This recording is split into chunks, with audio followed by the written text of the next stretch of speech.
je vous souhaite la bienvenue au Sénégal, terre africaine de dialogue, de dignité et de résistance. Dal leen ak jàmm, bienvenue en paix, en vérité et en mission.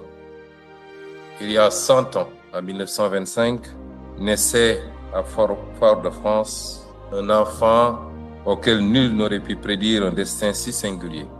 Frantz Fanon n'a vécu que 36 années, mais 36 années d'une intensité telle que le monde n'a pas encore fini d'en recevoir la secousse.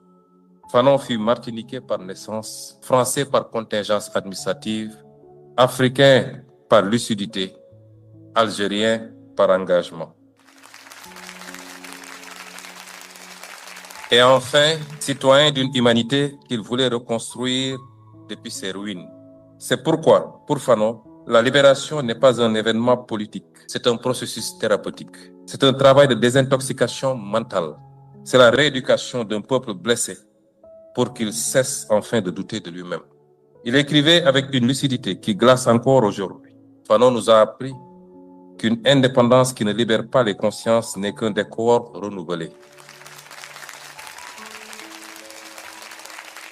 Et regardons-nous en face, cela n'a jamais été aussi vrai. Car l'Afrique, malgré ses indépendances, porte encore dans son inconscient collectif les cicatrices laissées par les siècles de domination. La peur de désobéir, la tentation de chercher la validation extérieure, la croyance que le savoir légitime est toujours celui qui vient d'ailleurs, comme disait Cheikh Anta Diop. La difficulté à rompre avec des institutions et des modèles qui ne furent jamais conçus pour notre dignité. Aujourd'hui encore, nous voyons combien la santé mentale, les traumatismes collectifs, les blessures invisibles du colonialisme et du néocolonialisme continuent de structurer nos destins. Car oui, il avait raison, l'indépendance politique n'a pas suffi. Elle a ouvert une porte, mais elle n'a pas brisé les murs. Elle a hissé nos drapeaux, mais elle n'a pas libéré nos économies. Elle a donné une existence internationale à nos États, mais elle n'a pas garanti la souveraineté réelle de nos peuples. Les mécanismes de dépendance ont changé de forme, mais pas de nature. Le colon est parti, mais la dette est restée.